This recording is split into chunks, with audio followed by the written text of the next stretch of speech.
तो हमारा जो नेक्स्ट क्वेश्चन है वो नेक्स्ट क्वेश्चन ये है कि operational audit it's not different from internal audit, means internal audit and operational audit are same. तो हम इस पर डिस्कस करते हैं। Internal audit is an activity carried out by internal staff of the organisation to meet the management requirement of the information. The definition of internal audit जो है as given by the Institute of Internal Auditor of New York, in so fact so wide in its scope that it covers both operational and management audit। Means जो internal audit है करता तो internal staff है और definition internal auditing की इतनी vast है कि जो इनफैक्ट जो है वो ऑपरेशनल और मैनेजमेंट ऑडिट दोनों को कवर करता है। And according to institute of internal auditor जो है the overall objective of internal auditor, तो जो overall objective of internal auditing to assist all member of management को असिस्ट करना in the objective discharge of the responsibility का discharge करना, objective discharge of responsibility by furnishing them with objective analysis appraisal recommendation. तो कैसे? By furnishing them with objective analysis, कि हमने audit करा है, ये ऑब्जेक्टिव एनालिसिस है या अप्रेजल है, हम इस पर क्या रिकमेंडेशन दे रहे हैं, क्या हम कमेंट दे रहे हैं concerning the activities reviewed. The internal auditor therefore should be concern with any phase of business activity wherein he can be service to the organisation. And according to the definition the overall objective of the internal auditing is to assist all member. तो internal auditor का मतलब क्या है? Internal auditing का मतलब क्या है कि असिस्ट करना ऑल मेंबर्स ऑफ मैनेजमेंट को in objective discharge of responsibility. Simple सी बात है, एक जैसी चीज़ें बोले जा रहे हैं। Objective discharge of responsibility by furnishing them with objective analysis. तो objective discharge of responsibility by furnishing them with objective analysis, कि हमने क्या ऑब्जेक्टिवली एनालिसिस करा, हमारे क्या रिकमेंडेशंस थे, हमारे क्या अप्रेजल्स थे और हमारे क्या रेलेवेंट कमेंट थे उसके रिस्पेक्ट में। जो इंटरनल ऑडिटर है therefore should be concern with any phase of business activity, किसी भी फेज ऑफ बिजनेस एक्टिविटी से जो है इंटरनल ऑडिटर कनेक्ट हो सकता है। Naturally when an auditor is concern with the appraisal of operation he would be performing the role of operational auditor. अब naturally देखा जाए तो किसी भी बिजनेस एक्टिविटी से कनेक्ट हो सकता है, पर अब अगर अप्रेजल ऑफ ऑपरेशंस की बात कर रहा है तो फिर वो ऑपरेशन ऑडिटर हो गया। एंड अनदर इम्पॉर्टेंट पॉइंट जो है that this definition throws up is that operational auditing is essentially a function of internal auditing staff. तो ये तो इसने एक डेफिनेशन ने क्या थ्रो अप कर दिया, ये थ्रो अप कर दिया कि जो ऑपरेशन ऑडिटिंग है वो तो एक फंक्शन है इंटरनल ऑडिट स्टाफ का। Traditionally the internal auditing was concern with the financial transaction. अब ट्रेडिशनली तो वो फिनेंशियल ट्रांजेक्शन से लेना देना था, पर अर्ली 1940s में the concept of operational audit come into existence. पर ऑपरेशनल ऑडिट भी धीरे धीरे आया। एंड अकॉर्डिंग टू कैडमस ये इन्वर्टेड कॉमा जो है, ये इन्वर्टेड कॉमा चालू हुआ तो ये चलता रहा, जिसको काटो जबरदस्ती को, ये फालतू का। Direct main objective of operational auditing is to verify the fulfilment of plan and sound business requirement as to focus on objective and their achievement as against the performance yardstick evident from in the management objective goals and plans, budget record of past performance policies and procedure. जो main objective है, तो जो main objective है operational auditing का is to verify the fulfilment of plan and sound business requirement. The main objective of fulfillment of plan is to verify the main objective of operational audit is to verify the fulfillment of plans and sound business requirement, as also to focus on objective and their achievement as against the performance yardstick। तो जो main objective operation auditing का is to verify the fulfilment of plans. तो objective oriented है कि जो plans जो है वो फुलफिल हो रहे हैं कि नहीं हो रहे हैं। is to verify the fulfillment of plan and the sound business requirement as also to focus on objective। तो फोकस करता on objective and their achievement as against the performance yardstick. तो परफॉर्मेंस यार्डस्टिक वो achieve कर पा रहा है कि नहीं कर पा रहा है, उसके रिस्पेक्ट में जो है ऑब्जेक्टिव ऑफ इंटरनल ऑडिटर क्या है, is to verify the fulfilment of plan. वो वेरीफाई करता है कि जो फुलफिलमेंट ऑफ प्लान है and sound business requirement are also focus on. तो fulfilment of plan and sound business requirement ऐसा समझना है कि जो फुलफिलमेंट है वो प्लान्स का फुलफिल हो रहा है कि नहीं हो रहा है, साउंड बिजनेस रिक्वायरमेंट को फुलफिल कर रहा है कि नहीं कर रहा है, वो साउंड बिजनेस रिक्वायरमेंट की फुलफिलमेंट क्रिएट हो रही है कि नहीं हो रही है, as also focus on objective. ये ऑब्जेक्टिव ओरिएंटेड रहता है and their achievement as against the performance yardstick. वो परफॉर्मेंस यार्डस्टिक को देखते हुए ये देखता है कि वो इफेक्टिवली ऑपरेशन हो रहे हैं कि नहीं हो रहे। तो द ऑपरेशन फिर इधर लिखा हुआ है, ठीक है, परफॉर्मेंस यार्डस्टिक देखता है evident from in the management objective जो भी है। It should be appreciated that the standards, बहुत ही बड़ा आंसर है, it should be appreciated that the standards may be relative depending on the situation and circumstance. The operational auditor may have to apply them with the suitable adjustment. तो जो standards है जो relative as per the situation and circumstances, auditor may have to apply them with the suitable adjustment. It might appear from the above that the internal auditor is not concerned with the operational aspect and operational auditor is not concerned with financial aspect, which is not so. तो ऐसा जो लगता है वो गलत है, because traditionally internal auditor है वो engage in a sort of protective function deriving there authority from the management. They examine internal control in the financial and accounting areas to ensure possibility of loss, wastages and fraud are not there. They check the accounting books and records. तो ये सब financial and accounting areas में accounting books को check करते थे, possibility of loss नहीं हो ये सब देखते थे. And result of accounting data are, हाँ ठीक है, whether the internal check are properly working and the resulting accounting data are reliable. तो क्या जो इंटरनल चेक है क्या वो प्रॉपरली वर्क हो रहे हैं, क्या जो इंटरनल चेक है वो प्रॉपरली वर्क हो रहे हैं, क्या अकाउंटिंग डेटा रिलायबल है. They are looked into the aspect of safety of asset. तो they are looked into the aspect of safety of assets and property of the company. तो they are looked into the aspect of safety of asset and properties of the company. It should not be assumed that an operational auditor is concerned with the audit of operation and review of operating. It should not be assumed that since an operational auditor is concerned with audit of operation and review of operating condition, he is not concerned with the financial aspect of transaction and control. A point has been made that the special expertise acquired by the operational auditor that enables him to view the control and operation from the management point of view can be carried back to his review of the financial areas. In the matter of cash transaction, the operational auditor will look into such aspects such as quantum of cash in hand carried generally or the use of cash not immediately required. Also, he will review the operational control of cash to determine whether maximum possible protection has been given to cash.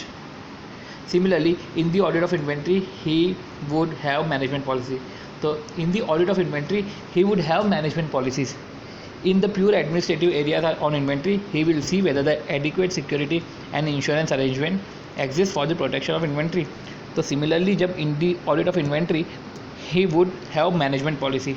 तो उसमें उसको management policies देखनी पड़ती है. In pure administrative areas on inventory, he will see whether adequate security or insurance arrangement exist करते हैं कि नहीं करते for protection of inventories. तो he will see whether adequate security and insurance arrangement, तो जो adequate security और insurance arrangement exist for the protection of inventory. Thus, over a period of time, the scope of internal auditing was widened. तो वो wide होने लग गया, not only accounting and financial operations but also other operations such as marketing, personnel, production. As per the modern definition of internal auditing, there is no difference between the two. Still, some auditors believe that there might exist difference between the two on account of perception, so far as the scope of two is concerned, which in fact is not true as evident from the foregoing analysis. So इस हम क्या समझे इन crux ये बता दो बस आपको. तो हम ये समझे हैं कि जो operational auditing is not different from internal audit. तो ऑपरेशनल ऑडिट सेम है, जब हम एनालिसिस करते हैं तो हमको समझ में आ जाता है कि ऑपरेशनल ऑडिट जो है इंटरनल ऑडिट के सेम है. सबसे पहले हम इसमें देखते हैं कि इंटरनल ऑडिटिंग जो है, डेफिनेशन ऑफ इंटरनल ऑडिटिंग है जो institute of internal audit of New York ने दी गई है. तो ये इंस्टीट्यूट बोलता है कि ओवरऑल ऑब्जेक्टिव क्या होता है, मेंबर को असेस करना कि वो अपनी रिस्पॉन्सिबिलिटीज़ को डिस्चार्ज कर रहे हैं कि नहीं कर रहे हैं बाय फर्निशिंग देम. तो किस तरीके से हम असिस्ट कर सकते हैं, हम उनको फर्निश करेंगे. क्या फर्निश करोगे भैया, देखो कि हमने क्या एनालिसिस करा है, हमने क्या इवेल्युएट करा है, हमारी क्या रिकमेंडेशंस है, पर्टिनेंट कमेंट्स. तो उनके analysis, appraisal plus recommendation comment, इस तरीके से देखते हैं कि उनके ऑब्जेक्टिव कैसे अचीव होंगे. तो द इंटरनल ऑडिटर देयरफॉर इसलिए समझ में आता है कि concern with the any phase of business activity, क्योंकि ले दे के जब ऑब्जेक्टिव एनालिसिस करना है, ऑब्जेक्टिव अचीव करना है, तो किसी भी फेज ऑफ बिजनेस एक्टिविटी से वो wherein he can be service any phase of business activity wherein he can be of service to organization. अब अकॉर्डिंग टू डेफिनेशन जो है इंटरनल ऑडिट असिस्ट करता है मेंबर को कि वो रिस्पॉन्सिबिलिटीज़ को ऑब्जेक्टिवली डिस्चार्ज कर सके by furnishing them objective analysis, appraisal, recommendation और रेलेवेंट कमेंट। तो ये concern with any phase of business activity है। तो नेचुरली क्या होता है कि जो अप्रेजल ऑफ ऑपरेशंस में इन्वॉल्व है वो ऑपरेशनल ऑडिटर होता है। पर अनदर इम्पॉर्टेंट पॉइंट ये है कि जो डेफिनेशन ने क्या थ्रो अप करा है is that operation auditing is essentially a function of internal auditing. क्योंकि अगर हम डेफिनेशन देखें मतलब कि जो ऑपरेशनल ऑडिटिंग है तो ऑपरेशनल ऑडिटिंग तो एक तरीके से फंक्शन है इंटरनल ऑडिटिंग का। अब ट्रेडिशनली क्या होता है कि जो इंटरनल ऑडिटर जो ऑडिटिंग होती है वो फिनेंशियल ट्रांजैक्शन के रिस्पेक्ट में होती है, पर 1940s में जो है कंसेप्ट ऑफ ऑपरेशनल ऑडिटिंग भी आ गया। अब मेन ऑब्जेक्टिव क्या था ऑपरेशन ऑडिटिंग का कि जो बिज़नेस के प्लान है वो एक्चुअली में वर्कआउट कर रहे हैं कि नहीं कर रहे, ऑब्जेक्टिव ओरिएंटेड चलता है, जो ऑपरेशन है वो 3 E's को फॉलो कर रहे हैं कि नहीं कर रहे हैं, साउंड बिजनेस रिक्वायरमेंट फुलफिल हो रही है कि नहीं हो रही है, परफॉर्मेंस यार्डस्टिक से वो चेक करता था मेजरमेंट की performance as per the standards हो रहे हैं कि नहीं हो रहे हैं। और बाकायदा ऑपरेशन ऑडिटिंग को स्टैंडर्ड्स की ज़रूरत पड़ती है क्योंकि वो परफॉर्मेंस को भी इवेल्यूएट करता है, ये उसका एक ऑब्जेक्टिव था। और ऑर्गेनाइजेशन स्ट्रक्चर को भी देखता है, कंट्रोल को भी देखता है और प्लान्स को एक्शंस को भी देखता है, प्लान्स और ऑब्जेक्टिव्स मीटअप हो रहे हैं कि नहीं हो रहे हैं। तो ये सब चीज़ें भी ऑपरेशनल ऑडिटर देखता है। तो ऑपरेशनल ऑडिटर भी देखता है 1940 से अपन ये भी देख रहे हैं।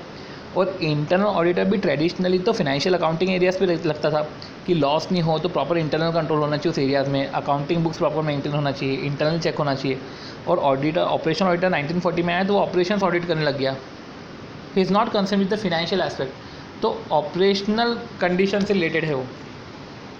तो ऑपरेशनल कंडीशन से वो रिव्यू रखता है, ऑपरेशनल कंडीशन पे वो फोकस करता है, वो फिनेंशियल एस्पेक्ट पे फोकस नहीं करता। तो ये एक व्यू बैठ गया था, पर इसको ऐसा एज्यूम नहीं करना चाहिए, उसको ऐसा एज्यूम नहीं करना चाहिए कि वो जो ऑपरेशन ऑडिट है जो सिर्फ ऑपरेशंस ओरिएंटेड है तो वो फिनेंशियल एस्पेक्ट को नहीं देख सकता। इसको ऐसे नहीं समझना चाहिए कि वो सिर्फ ये परफॉर्मेंस यार्डस्टिक को देखता है या सिर्फ ऑब्जेक्टिव पे फोकस होता है तो ये फिनेंशियल एस्पेक्ट को नहीं देख सकता। तो it should not be assume that the since an operation auditor is concern with the audit of operation and review of operating condition he is not concern with the financial aspect. A point had already been made that special expertise acquired by the operation auditor, technical expertise नहीं पर एक special expertise operation auditor भी अपने साथ रखता है which can enable him कि वो कंट्रोल्स और ऑपरेशंस देख सकता है मैनेजमेंट पॉइंट ऑफ व्यू। जैसे कि कैश ट्रांजैक्शन में ऑपरेशन ऑडिटर जो है वो लुक कर सकता है मैटर को कि कितना क्वांटम ऑफ कैश रख रहे हैं by relating it to requirement of cash to be held, कितनी ज़रूरत है, आप कितना रख रहे हो तो समझ में आ जाएगा कि आपका ऑपरेशन कंट्रोल कैसे है, कितना आप स्पेंड कर रहे हो। He will review the operation control of cash to determine whether maximum possible protection has been given, क्या उसको मैक्सिमम पॉसिबल प्रोटेक्शन दी गई है कि नहीं दी गई है। ऑडिट ऑफ इन्वेंट्री में देख सकता है वो कि इसकी बाकायदा इंश्योरेंस पॉलिसी है कि भी नहीं है, ये ओनरशिप में है कि नहीं है, प्रॉपर मैनेजमेंट होता है कि नहीं होता है, सिक्योरिटी में है कि भी नहीं है। तो ओवरऑल पीरियड में अब समझ में आ चुका है कि इंटरनल ऑडिट का स्कोप भी वाइड हो चुका है और ऑपरेशनल ऑडिट की डेफिनेशन भी रिफाइंड हो चुकी है। तो एज पर दी मॉडर्न डेफिनेशन अब कोई डिफरेंस नहीं बचता है। However still some auditor believe, अब कुछ ऑडिटर बिलीव कर सकते हैं कि डिफरेंस है ऑन अकाउंट ऑफ परसेप्शन। अब उनकी सोच उनकी समझ ऐसी है कि वो परसेप्शन से वो ऐसा डिराइव कर सकते हैं, बट अब मॉडर्न डेफिनेशन के हिसाब से अब इन दोनों में कोई डिफरेंस नहीं बचता है। अब briefly explain in brief the behavioural aspect encountered in management audit and state the way to solve them. इधर हमको बिहेवियरल एस्पेक्ट के बारे में बात करनी है। पॉइंट ये है बिहेवियरल एस्पेक्ट के बारे में हमको बात करनी है। तो मैनेजमेंट ऑडिटर जो रहता है, मैनेजमेंट ऑडिट जब हम करते हैं तो वो ऑडिट का एक नेगेटिव इम्पैक्ट रहता है कि यार ऑडिट है मतलब कुछ ना कुछ गड़बड़ हो रही है इसलिए ऑडिट है। तो एक बिहेवियरल एस्पेक्ट है लोगों के अंदर, तो उस बिहेवियरल एस्पेक्ट को लोगों को मैनेजमेंट ऑडिटर को टैकल करना पड़ता है। तो किस तरीके से मैनेजमेंट सॉल्व कर सकता है, तो state the ways to solve them. तो behavioural aspect encountered in management audit. अब फिनेंशियल ऑडिटर जो है डील मेनली विद फिगर्स, पर मैनेजमेंट ऑडिटर जो है वो पीपल से डील करता है। There are many causes for the behavioral problem arise in the review function of the management audit, particularly when management auditor perform comprehensive audit। तो जब comprehensive audit करते हैं तब ये तो दिक्कत आती ही आती है। they cannot be as well informed about such operation as a financial auditor। Financial audit तो सबको पता है, पर जो मैनेजमेंट ऑडिट है इसके रिस्पेक्ट में ये वेल इन्फॉर्म नहीं है, और जब भी चीज़ें वेल इन्फॉर्म्ड नहीं होती है तो डिस्प्यूट क्रिएट हो जाते हैं। तो ऑपरेटिंग प्रोसेस में भी अनफेमिलियर और कॉम्प्लेक्स। तो जो ऑपरेटिंग प्रोसेस है वो अनफेमिलियर हो सकती है, कॉम्प्लेक्स हो सकती है बिकॉज ऑफ उनके बिहेवियर से। Operating people may be speaking a language and using term that are foreign to auditor experience. तो ऑपरेटिंग प्रोसेस अनफेमिलियर हो सकती है, वो मे स्पीक ऐसी लैंग्वेज स्पीक कर सकते हैं जो ऑडिटर के एक्सपीरियंस से फॉरेन है, मतलब उनको वो रिलेट ही नहीं कर पा रहे हैं। The nature and causes of behavioural problem state that the nature and causes of behavioral problem that the management auditor is likely to face in discharge of the review function that is expected of him and possible solutions to overcome are as discussed below। सबसे पहले staff and line conflict. Important ये है कि जो management auditor है ये एक staff people होता है, while the member of other department. अब जो अदर डिपार्टमेंट के मेंबर होते हैं ये लाइन पीपल होते हैं। तो जो मैनेजमेंट ऑडिटर है tend to discount the difficulties the line staff में फेस। तो जो मैनेजमेंट ऑडिटर है tend to discount the difficulties the line staff में face. It called on to act on the ideas of management auditor. Management auditor समझ सकता है कि जो उसके एक सुपीरियरिटी कॉम्प्लेक्स तो आ जाएगा कि मैनेजमेंट ऑडिट फील कर सकता है कि जो उसके आइडियाज़ है वो बेस्ट है, तो वो इंस्टेड ऑफ डिस्कस करने के वो कॉल्ड करेगा कि आप एक्ट करो मेरे आइडियाज़ पे रादर देन डिस्कस करके। तो management auditor are specialist in their field. अब जो मैनेजमेंट ऑडिटर होते हैं वो तो स्पेशलिस्ट होते हैं। तो मैनेजमेंट ऑडिटर स्टाफ पीपल है, वो स्पेशलिस्ट होते हैं। अब ये तो मेंबर्स है of other department are line people. तो वो तो जो डिपार्टमेंट के लोग होते हैं वो तो लाइन पीपल होते हैं, तो स्पेशलिस्ट इन देयर फील्ड होते हैं। तो they may think their approach and solutions are only answer. तो वो सोच सकते हैं कि उनका जो अप्रोच है, उनका सॉल्यूशन है, वही एक आंसर है। अब इस तरीके से अगर आप एटीट्यूड दिखाओगे तो लाइन पीपल आपको कोऑर्डिनेट ही नहीं करेंगे, आपकी हेल्प भी नहीं करेंगे। ठीक है। अब control. Management auditor is expected to evaluate the effectiveness of control. तो management auditor is expected to evaluate the effectiveness of control. There is a instinctive reaction from the auditee। अब अगर वो कंट्रोल को इफेक्टिवनेस को check करेगा तो एक ऑडिटी की तरफ से एक इंस्टिंक्टिव रिएक्शन आ सकता है that the report of the auditor में अफेक्ट देम। क्या रिएक्शन आएगा कि यार सर आप ऐसी रिपोर्ट मत दो, नेगेटिव रिपोर्ट मत दो, कंट्रोल के रिस्पेक्ट में ऊपर नीचे रिपोर्ट मत दो, क्योंकि आपकी रिपोर्ट मुझे फ़र्क करेगी। उनको डर लगेगा कि उसके बिहाफ पे कोई एक्शन टेक प्लेस होगा। तो it breed antagonism and the cause arises under fear of criticism stemming from adverse audit findings। आप adverse audit findings आप फाइंड आउट करते हो रिपोर्ट के थ्रू। अब इसके थ्रू जो हो सकता है क्रिटिसिज्म का फियर आ सकता है। Fear of change in day to day working habit हो सकता है भैया day to day working habit में चेंज हो जाए because of change resulting from audit recommendation. Auditor recommend करेगा, अब ऑडिट रिकमेंडेशंस रहेगी क्योंकि मैनेजमेंट ऑडिट में बाकायदा रिकमेंडेशन भी दी जाती है। तो सबसे पहले क्रिटिसिज्म, फिर day to day changes, punitive action, पेनल्टेटिव एक्शन हो सकती है by superior prompted by reporting deficiencies. तो punitive actions by superior, insensitive audit practices हो सकती है कि इनसेंसिटिव हो, हॉस्टाइल ऑडिट स्टाइल। ये तो दो चीज़ तो ऑडिटिंग से रिलेटेड है। ये सर हो सकता है कि आपकी जो ऑडिटिंग प्रैक्टिस है वो इनसेंसिटिव हो और हॉस्टाइल हो। सुपीरियर की तरफ से इनसेंसिटिव जो है प्यूनिटिव एक्शंस आ सकते हैं। Fear of criticism, fear of change, तो अपन ने पढ़ा इसका निमोनिक था don't fear Punit is your host. तो डोंट फियर का मतलब होता है डोंट फियर ट्वाइस, मतलब कि फियर ऑफ क्रिटिसिज्म से आपको फियर नहीं होना चाहिए और fear of day to day working habit से आपको फियर नहीं होना चाहिए। मतलब कि इस कारण से ही जो है सपोर्ट नहीं किया जाता है क्योंकि एक फियर ऑफ क्रिटिसिज्म है या fear of change in day to day working habit है। प्यूनिटिव एक्शन ले सकते हैं तो पुनित इज़ योर होस्ट। तो आई से है इनसेंसिटिव ऑडिट प्रैक्टिसेस और हॉस्टाइल ऑडिटिंग स्टाइल। अब सॉल्यूशन कैसे कर सकते हैं कि भैया हम डेमोन्स्ट्रेट करो। सॉल्यूशन यही है कि चीज़ों को डेमोन्स्ट्रेट करो, डेमोन्स्ट्रेट करके ही सॉल्यूशंस को हम पता कर सकते हैं कि जो ऑडिट है वो जो ऑडिट प्रोग्राम का पार्ट है। तो जो ऑडिट है तो डेमोन्स्ट्रेट करो कि जो ऑडिट है तो ऑडिट है वो जो ऑडिट है वो एक ओवरऑल प्रोग्राम का पार्ट है। तो overall programme of review, audit is a part of overall programme of review for protective and constructive benefit. तो प्रोटेक्टिव एंड कंस्ट्रक्टिव बेनिफिट के लिए सिंपल सी बात है यार, मैं जो ऑडिट कर रहा हूँ वो तो प्रोटेक्टिव एंड कंस्ट्रक्टिव बेनिफिट के लिए, मैं किसी चीज़ को प्रोटेक्ट कर रहा हूँ और कंस्ट्रक्टिव बेनिफिट के लिए कर रहा हूँ। तो ये जो है ऑडिटिंग, ये एक ओवरऑल प्रोग्राम ऑफ रिव्यू का पार्ट है। तो to demonstrate the object of review, तो हम और अब रिव्यू का ऑब्जेक्ट बताओ। सबसे पहले ये बताओ कि यार ऑडिट तो ओवरऑल रिव्यू का पार्ट है और हम रिव्यू इसलिए करें, रिव्यू का ऑब्जेक्टिव ये है कि आप मैक्सिमम सर्विस दे पाओ in all feasible managerial dimension, कि जितने भी फीजेबल मैनेजरियल डायमेंशंस हैं उसमें आप मैक्सिमम जो है सर्विस दे पाओ। To demonstrate the review will be minimum interference with regular operation. To demonstrate the review will be with minimum interference with regular operation. और फिर ये डेमोन्स्ट्रेट करना कि रिव्यू का ऑब्जेक्टिव क्या है कि मैक्सिमम सर्विस दे पाओ।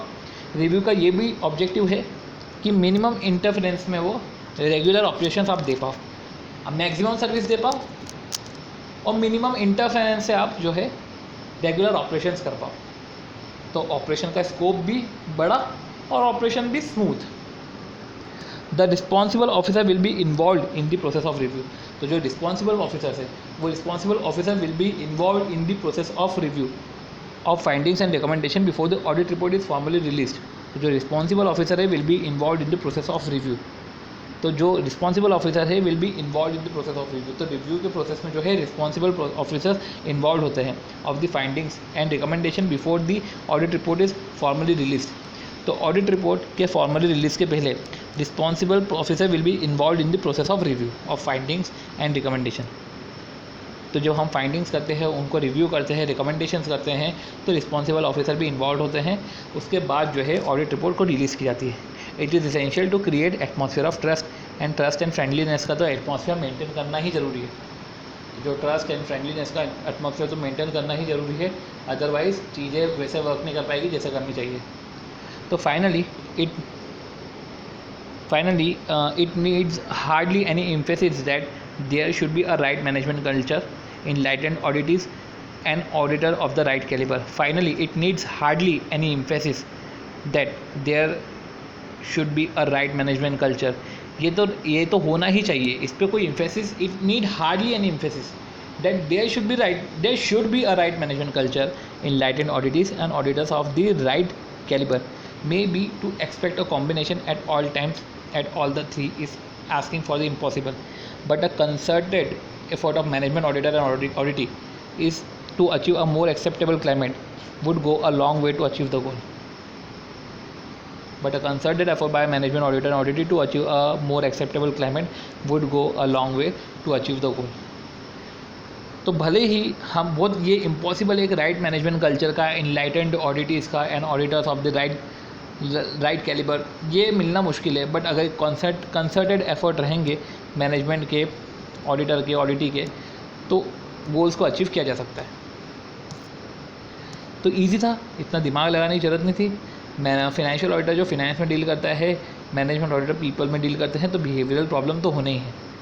अब कॉम्प्रिहेंसिव ऑडिट में बिहेवियरल प्रॉब्लम होते हैं, सपोर्ट नहीं करा जाता है या अनफेयरली या कॉम्प्लेक्स टर्म यूज़ करते हैं जो ऑडिटर के लिए फॉरेन है, और हेल्प नहीं करते हैं, इंफॉर्मेशन टाइमली प्रोवाइड नहीं करते हैं। तो पॉसिबल पहले तो डिस्प्यूट के बारे में बताया कि मैनेजमेंट एक स्टाफ मैनेजर है और ये जो मेंबर्स ऑफ डिपार्टमेंट है लाइन फंक्शन है।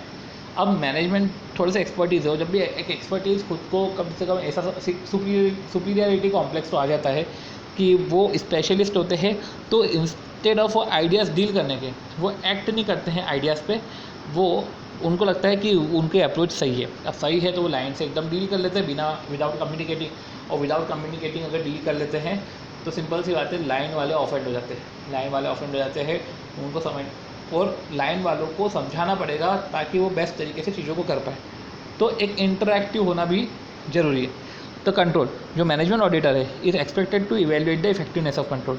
तो जो मैनेजमेंट ऑडिटर है सबसे पहले उसको कंट्रोल का इफेक्टिवनेस चेक करता है, पर जब कंट्रोल का इफेक्टिवनेस चेक करता है तो ऑडिट का इंस्टिंक्टिव रिएक्शन आ सकता है कि आप ऐसा मत करो, क्योंकि उनको डर है। डर क्या है? क्रिटिसिज्म का डर है उनको, एक चेंज का कि वर्किंग हैबिट में चेंज हो जाएगा। प्यूनिटिव एक्शन का डर है। हॉस्टाइल ऑडिट स्टाइल हो सकती है, इनसेंसिबल ऑडिट प्रैक्टिसेस हो सकते हैं, इसका डर है। आप सॉल्यूशन क्या है कि उनको डेमोन्स्ट्रेट करो कि जो ऑडिट है तो एक रिव्यू प्रोग्राम का पार्ट है for protection and constructive benefit,